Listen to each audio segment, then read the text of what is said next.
Hello, welcome to Wasted Potential Podcast. I am Ronnie, the CEO, chief editor, person who does all the things really at this podcast here. Usually I'm joined by my dear nemesis, Shane, but he's been busy recently. He's out campaigning and supporting our future president, Kamala Harris, out there, supporting the liberal agenda as he does in his California ways. For those of you who care, my longtime listeners, Hobo Dan is also still alive. He, on the other hand, is out campaigning for RFK. He's getting his ferret friends out there, the furry ferret army out there to support him, to make sure he put earworms into all human beings. But enough of that nonsense. Well, since those guys are busy and I have no one else to podcast with because I don't have any real friends, I thought it'd be a time to ramble on about a film I saw recently, and I kind of jotted it down so I can come back to it. And that film is 2016's The Wailing.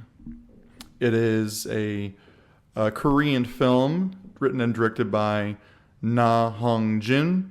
And I apologize right now because I'm going to butcher the heck out of these names, and because I'm a boring white guy who barely speaks English, so I apologize in advance for that. But jokes aside here, The Wailing is a phenomenal film.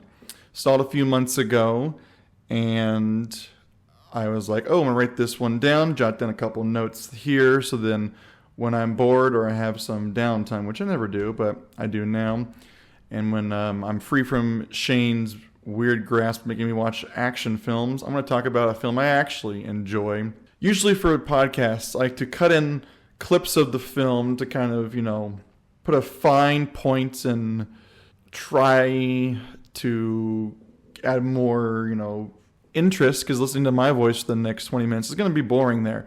The problem is this is an audio-only podcast, and this is a Korean film. So if you speak Korean, congratulations. That's awesome. If I cut in some Korean clips of the film itself in the natural language, you'd understand it. The problem is, I'm assuming people who listen to this don't speak Korean. And if I'm assuming that and I'm wrong, I apologize, and I also don't care. And if you do speak Korean, well, congrats. I'm not going to put those clips in because for the English-speaking people that listen to this, they'll be beyond confused. So instead of putting in clips of the film, that's an excellent film that I highly recommend you do. I'm going to talk about it. I won't spoil it to the very, very end. I'll give you another warning there. Instead of putting in clips for this wonderful film, I'm going to put in clips of The Pope's Exorcist, and also a wonderful film that Shane and I talked about 6 months ago. That you can check out that review. It's an amazing, amazing film, almost the same caliber as this one. I can possess anyone I choose. I do not believe you. I don't believe you could even possess this pig. Can you do it? You have the power. Could you possess the pig? Yes, I can. Come on, say it. What? Possess the pig. Show me you are the Prince of Darkness. Lo hai fatto? Lo hai fatto? Show me your power. Have you done it? Lo hai posseduto, Satan. Lo hai posseduto, Satan. First question I had was how did I find this film? Well, like all wonderful movies, I was scrolling through Instagram. And on Instagram, we can find us on there, Wasted Potential Podcast, at Podcast Wasted Potential on Instagram, and also on X. And also email us at podcastwastedpotential@gmail.com. If you have any thoughts and feelings, I don't read our emails or messages. But I found it by scrolling through Instagram, and I fell for a clickbait article. Clickbait articles you see on there written by, Screen Junkie or Screencast or the movie Bukkake or whatever there. But it said, Netflix just added this new horror murder mystery type thing. I was like, that's a weird genre kind of blend there. So I fell for the bait. And unlike the sad, great marlin of the sea, when I fell for the bait, I actually, it actually worked out. I didn't get gutted and mounted on someone's wall. I actually watched a film that I really, really love now, and I rewatched just last night so that I could record this and talk to you about it. It's a 20th Century Fox film before Deadpool and Wolverine basically well, I guess Disney killed 20th Century Fox by buying it out and then milking it for scraps, and then Deadpool and Wolverine decided to bombard it and make it even more fun there. Now, so you know the timeline of this, recording this in August of 2024 there. I don't want to talk about that film. I want to talk about this one. A little background about me. There's two guilty pleasure genres that I love. Number one is werewolves. Any horror movies with werewolves, I'm in. Good, bad, ugly, I'm into it. That's why last year, I think a year ago, this month actually, I recorded a podcast that I rambled on about The Wolf of Snow Hollow, an excellent kind of low-budget film, kind of horror comedy about werewolves or not werewolves. And then I also love police procedurals. I don't watch like CSI, Miami. I don't watch kind of things like that. But I do like me a movie, like, you know, a 2 hours, 2.5 hour kind of, you know, police procedural where like you got a serial killer is on the loose and it's all really gritty and very, very serious, like so serious you could cut that sincerity with a knife, and you almost like kind of laugh at it, like how sincere it takes itself. And, you know, it's always the misunderstood cop, you know, who's too smart and probably has a drug problem or some serious mental health issues.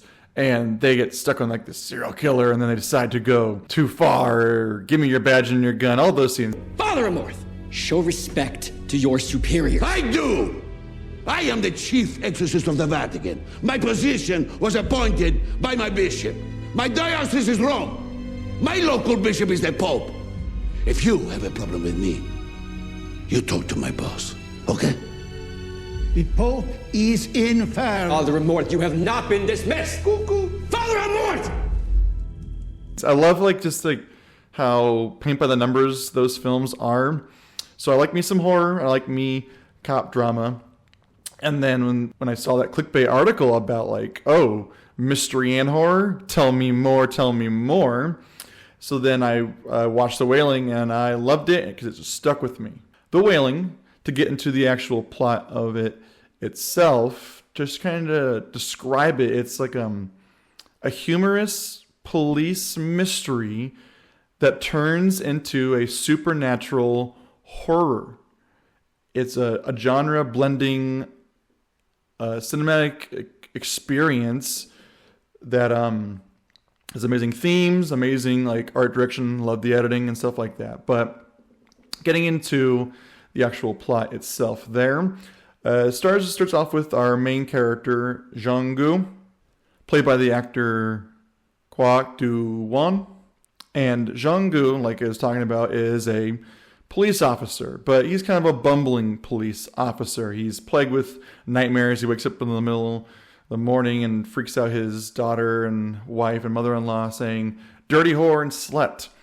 During his nightmares, he's pretty apathetic, and like he's just not really good at his job at all. He's not respected by his coworkers, by his mother-in-law, especially his daughter loves him, you know, like that, but doesn't kind of fully respect him there. He doesn't take things too seriously until he has to. So he gets woken up by a phone call, and he needs to go and investigate that there is a murder in their local village of Gongseong. It's kind of like a small, kind of rural, kind of farming town. All good movies got to take place in a small town because that's when weird shit happens. Small town. So he's called in to kind of investigate, and then there's actually two brutal murders. There's a murder of a wife and a husband. And like the bodies are really brutally mangled, and they have like these kind of pustules, kind of sores all over their bodies there. And then we get more into Jong-gu's kind of life there, kind of back and forth there.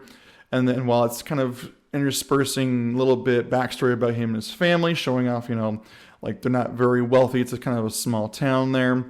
So like the kind of little rurally, there's a wonderful little like two moments where like the husband and wife go into the car to have alone time. One to have sex at one point, but they have no privacy. And also another point later in the film, they go and have a conversation about their daughter because they don't have any privacy because they live next to like this little kind of small compound with their mother-in-law. So like they can hear each other, so they don't really have any alone time there. But while we're getting these little kind of world-building character moments there, more brutal murders are happening. Like a family of 3 is brutally murdered, and they bring in this guy who's like, seems like he's lost his mind. He's covered in these similar kind of virus, or better word probably be plague-like kind of pustules and sores all over his body. And it happens again and again, and slowly they're like, Jung-gu is kind of like thinking, well, what's going on here? He first says the autopsy came back and it was poisonous mushrooms or some kind of like poison going around the city. But then his partner, Il Guang, says, actually, no, I heard a rumor that there's this Japanese man who lives outside of town. And this Japanese man's probably the one to blame for this, because he's this stranger comes into town, and all these weird things start happening once he gets into town there.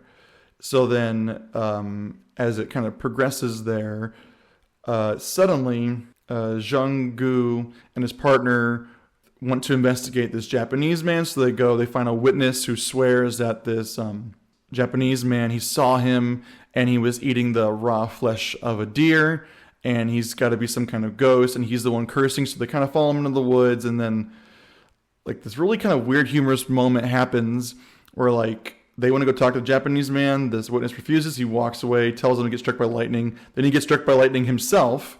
And this is about the 45-minute mark. And this is when the tone shift in the film kind of happens. You only serve to diminish yourself. Don't lecture me, priest. What is your purpose? I'm here for you. Then you must know my name. I know your soul and every shameless sin. Tell me one of my sins. This is just the beginning. You don't know who you're dealing with. Then tell me. Tell me your name. Unless you are too afraid. I'm not some stupid fuck you convinced to get into a pig. So you won't tell me your name. My name is blasphemy. My name is Nightmare. My nightmare is France winning the World Cup. You prideful fool. You can't hide behind your jokes forever. Because the first 45 minutes are kind of police procedural, kind of silly, and kind of very humorous, because like this guy's kind of a bumbling idiot. But then this tone shift happens. This guy gets struck by lightning, and then immediately when they're in the hospital and they take this guy in because so he doesn't die, Jung-gu witnesses another person we saw, a victim that he stabbed and killed his family, that was covered in these sores, starts convulsing and having this terrible reaction and dies in this very gruesome way.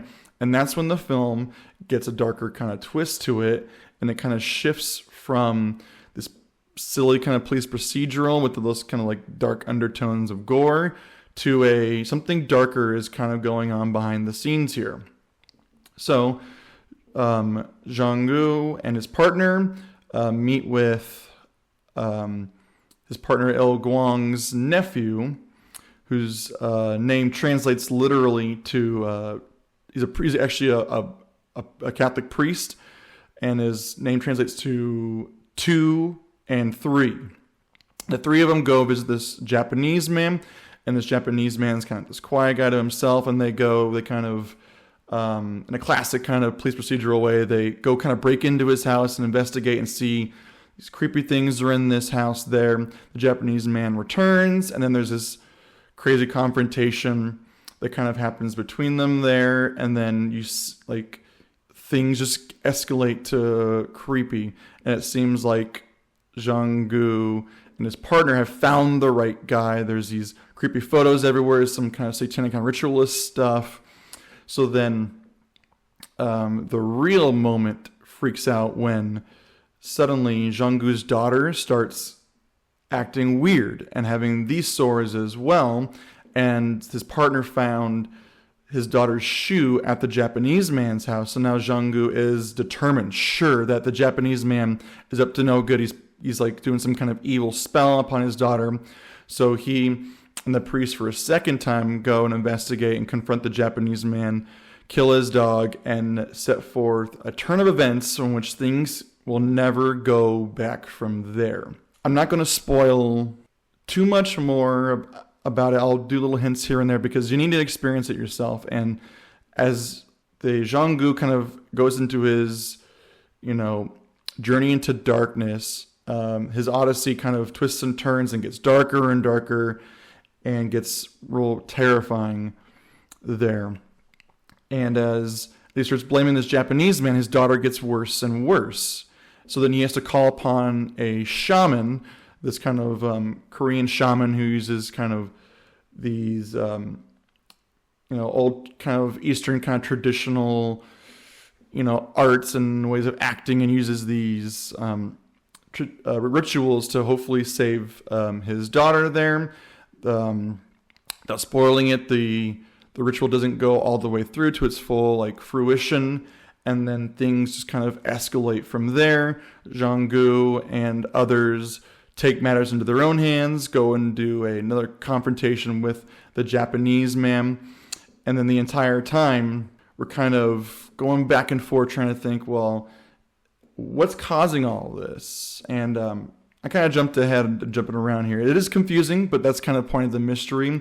The one thing I did forget to mention is that there's also this woman in white, this mysterious woman who shows up to Jean-Gu early on and mentions the Japanese man to him. It also kind of pushes him to first investigate the very first meeting there and kind of get involved and kind of take these rumors more seriously. So she's kind of always in the background there.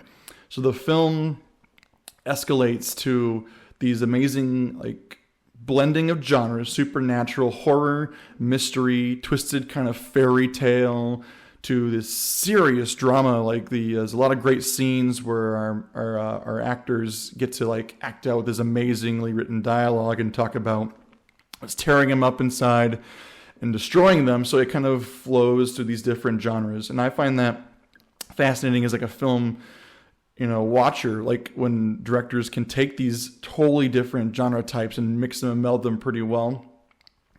There's an excellent scene where the juxtaposition of rituals. The shaman is doing this traditional ritual, and it's this loud cacophony of sounds. There's animal sacrifice, and it seems maybe it might seem ridiculous to some people, but if you like supernatural horror like I do, it's not really any more ridiculous than watching Russell Crowe trying to perform exorcisms by using holy water and chanting out dogmatic verses back and forth there. I give you the miraculous medal. Holy fire insurance. Very powerful. To defeat the King of Hell, we require the armor of God. We must save this child. Pray for Henry. No amount of prayers can save Henry. Let me in, Gabriele. You know what I want. Me, please. Oh, God. Thomas, focus on the prayer. Asmodeus! Asmodeus, King of Gehenna, this is the cross of the Lord. Release this child and flee from the light of God. See thee beneath God. Get out! Get out! Get out of my house! This is the house of God. Not without my son! Your son is gone. His soul burns and rots in hell. Admit to thy name, Asmodeus. Never! Bow to the power of God Almighty. Take me in, Gabe. So what really sells me on this film is kind of the climax. The last 40 minutes is the Jean-Gu has to make some decisions. He has to figure out what's going on, what is to blame for this plague that's hitting upon his family and causing his daughter to get worse and worse, getting violent and swearing classic Linda Blair style in The Exorcist, and he's worried for her, doesn't fully trust the shaman. He thinks he resolves the problem on his own, but then it just escalates and gets worse. So then he has to make a decision.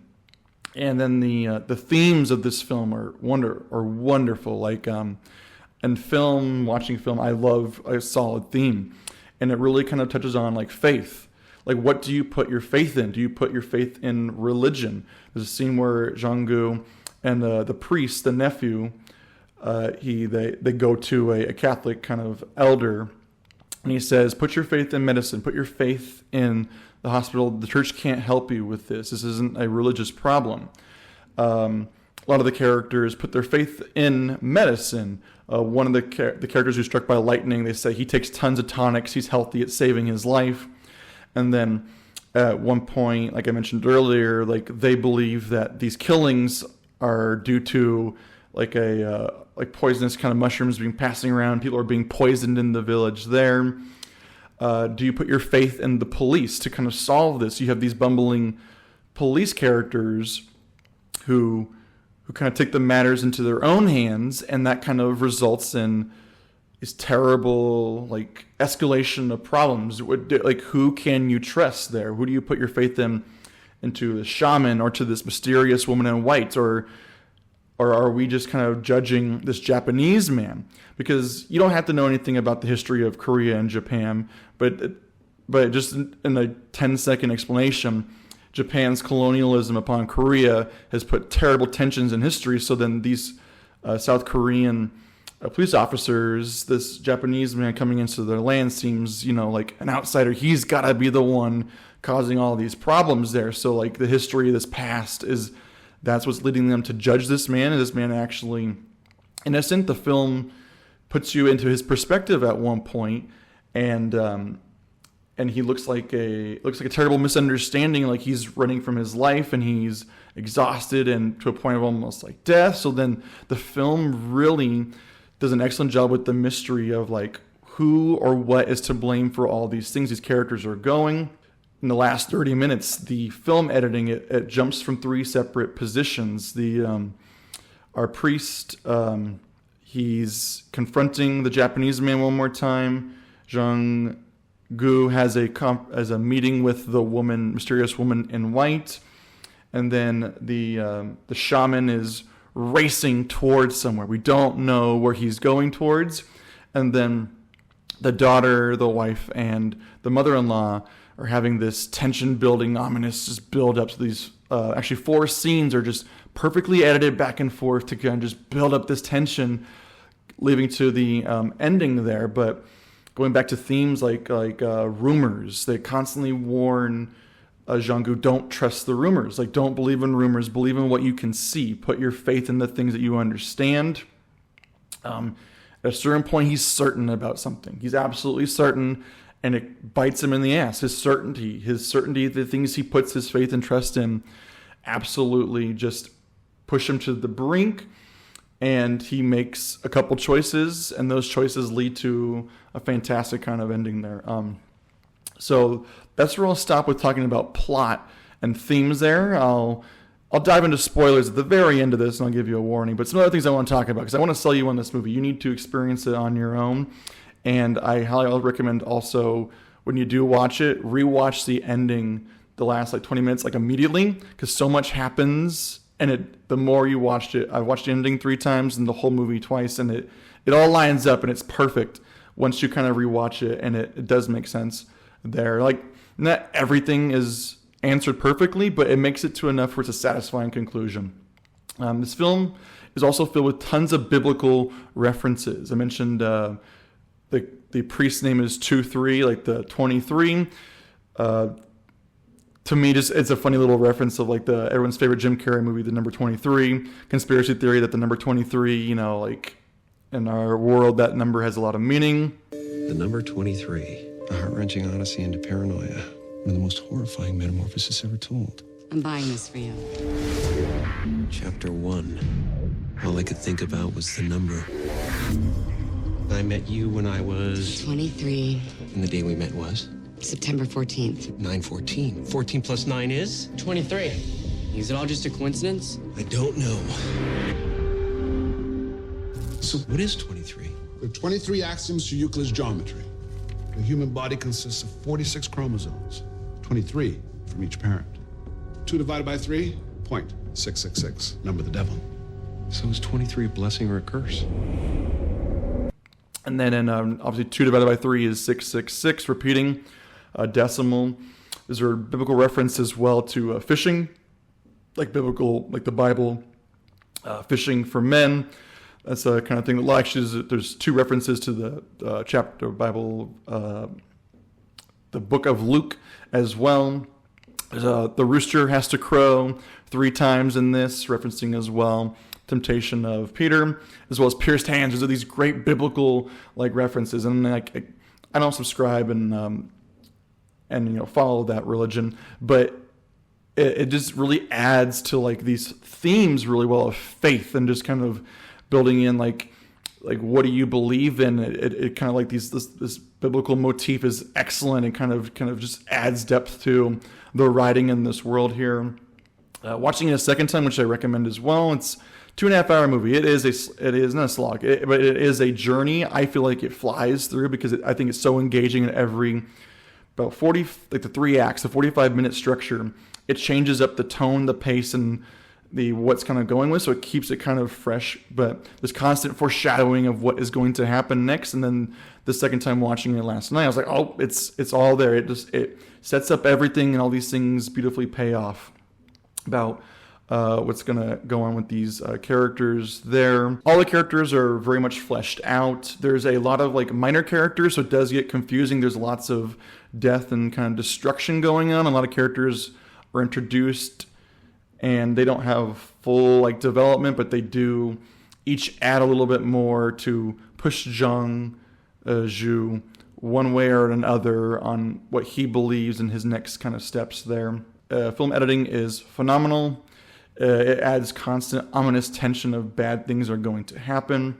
These characters, I could see the genre blending is extremely hard to do in film, to kind of keep a similar tone. This film doesn't keep a similar tone. It kind of starts off very, kind of not silly, but very kind of laid back and, very humorous. And then when that first 45-minute moment hits, it gets much darker and more gruesome and much more violent. And in the last 25-30 minutes, it gets dark and it's phenomenal, a whodunit that ends ambiguously, but it does give enough kind of answers that will give you more questions. But for me, as a film viewer, I think the more questions I have, the longer lasting and more effective the film is, because I keep wanting to think about,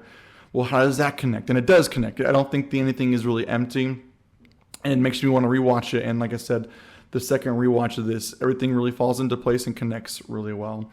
So it's a phenomenal film. Check it out. It's extremely unique. It's from a Korean filmmaker, and I love Korean films. I love how they blend dark comedy with kind of darkness and brutality extremely well, and just gives different perspectives. Fun little thing about Korean film. One thing I like is the blending of the kind of the dark humor and comedy, and then they're not afraid to go extremely dark and violent. A great case, an example as well, is the director Bong Joon-ho. Everyone knows him from Parasite, Snowpiercer, excellent films. One I really love by him that's not as popular, but it's excellent. Check it out. It's also a murder mystery, not really horror, but definitely a thriller. Is Memories of a Murder, and in that film, the director is not afraid to have his main character be a police officer who's kind of a bumbling idiot, but that's kind of perfect because this flawed character, their flawed suspicions, is what leads them to make terrible mistakes, and kind of lets you see this flawed character there. And in this one, Zhang Zhu is extremely flawed, and I don't think it's to a point though. He's kind of idiotic, but it's not to a point where it's you don't feel sorry for him, because in the end, to me, it's called The Wailing, and when he's wailing at this ending here, you do feel terrible for him. But I love that blend in this film and in a lot of Korean films, at least that I've seen, that blend that dark comedy and then almost nihilism towards the end there. So check out The Wailing. It's an excellent film. You can see it on Netflix as of early August 2024. So appreciate this. Hope you listened all the way through there. Like, subscribe on social media, etc. I'm now going to get into some spoilers. I really want to talk about the ending and kind of ramble about it for a little bit and just talk about like the genius level of writing, kind of pacing here. So thanks for listening. If you're still listening in, awesome. And if not, go away so you can enjoy the film on your own, because I'm about to spoil the hell out of it. Honey, it's Dad. You have to listen, okay? Daddy? You're all going to die.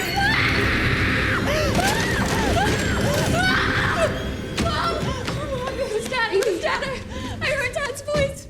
I heard his voice on the phone, and he said that we're all gonna die. What? He said that we were all gonna die. Oh my God. Shh. What do we do? Coffee.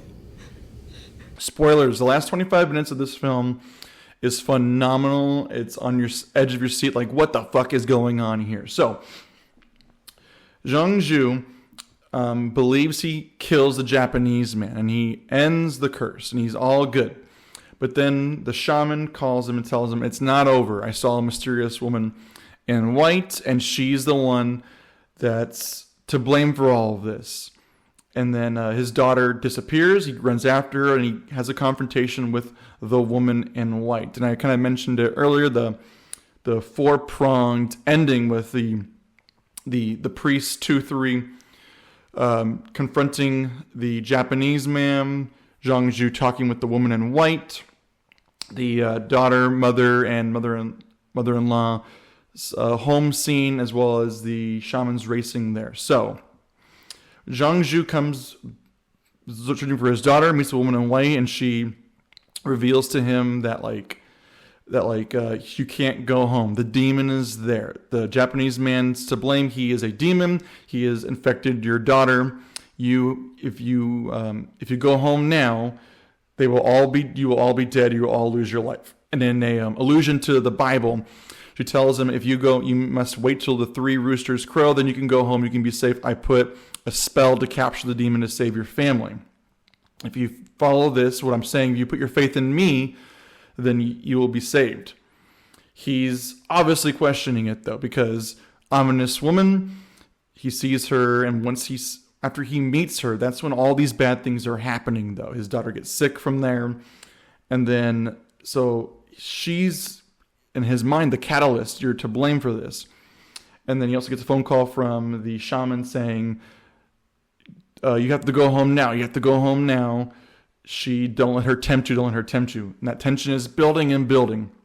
And he says, and then she tells him the Japanese man's to blame. And then Zhang Zhu says, heartbreakingly, just answer for me one question. What did I do? What did my daughter do to deserve this demon possession to be infected like this? And she tells him, her father, Zhang Zhu, accused the wrong man. You put your faith and trust into rumors, and because of this, he's punishing you. But he says, and Zhang Zhu just so confused because he's got so many things going on, but my daughter was sick before I confronted the Japanese man. What's going on? And then the mysterious woman in white can't give him the answer to this. And what I didn't pick up on the first time watching the film is the film tells you what the reality is. The reality of all of this is someone has been poisoning the entire village with some kind of tonic with poison mushrooms, and these mushrooms lead you to lose your mind, to go crazy, stab, and eventually convulse and poison. It's like poisoning these people. Some kind of like serial murderer is doing this. And it just so happens there also is a Japanese man on the outskirts of town who is also a demon, who is doing things outside of all of this. He's actually using these rituals to bring upon the zombie, zombifying people to do terrible acts, kind of do his will as well. Or maybe he's also the one involved with the poison. That's not totally sure there, but Zhang Zhu, when he confronts the Japanese man, kills his dog and destroys his home, that puts him on the Japanese man's radar. And now he is infecting the daughter and now punishing him for his actions. This idea of cause and effect. In Zhang Zhu's mind, this demon was there. He's attacking my daughter. And that's what's led her to be possessed, into her stabbing and wanting to kill people. And he doesn't see the real reality, like the medicine, like putting his faith in these rumors is wrong when the answer was there all along. They answered it in the first 15 minutes. The toxicology report says it's poisonous mushroom. Someone's poisoning it. It's a earthly logical response, but because he jumps to conclusions, blames this man, this demon is now punishing him. And we get introduced that he's actually is a demon when the priest confronts him, gives him a chance to be honest, to save himself. And the Japanese man says, I am a demon. Like this is very chilling, like reality, and shows him his true form to this priest, that he is actually also a demon on top of it. And like Zhang-Ju's idea of what like punishment, crime, trust, this all messes with him, because he's the one to blame for his daughter being possessed. He's the one all along. And instead of trusting his faith in this woman in white, he goes home too early, goes home and sees that his daughter has murdered his wife and mother-in-law. And he just kind of gives up, and it kind of implies that the daughter kills him as well, or he just kind of gives up and dies. But that's kind of like this very nihilistic and dark ending there. And also just throw it in there as well, the shaman all along was working along with the demon of some sort. Kind of like the demon was possessing people, and the shaman was curing these people to make some kind of money out of it. There's some kind of like con going on all along there. So Zhang-Ju put his faith in the wrong thing, and because of that, it leads to his family being killed and murdered. And it's so dark, but it's just rich with these different themes and genre blending. Like, that's why I mentioned it. It's a twisted fairy tale of like, it's in this rural area.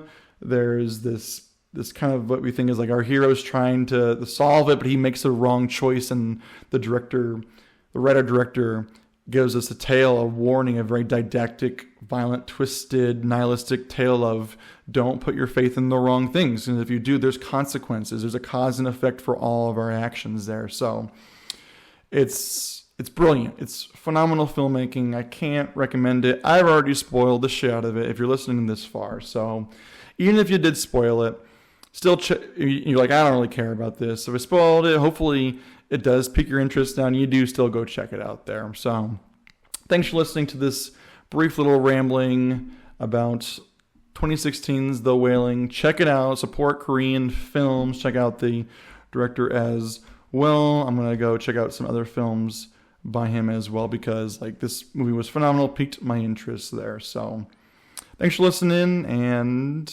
have a good one. The Friar's Diary is proving very useful despite his abhorrence. Asmodeus has been defeated, but there are many more to be found.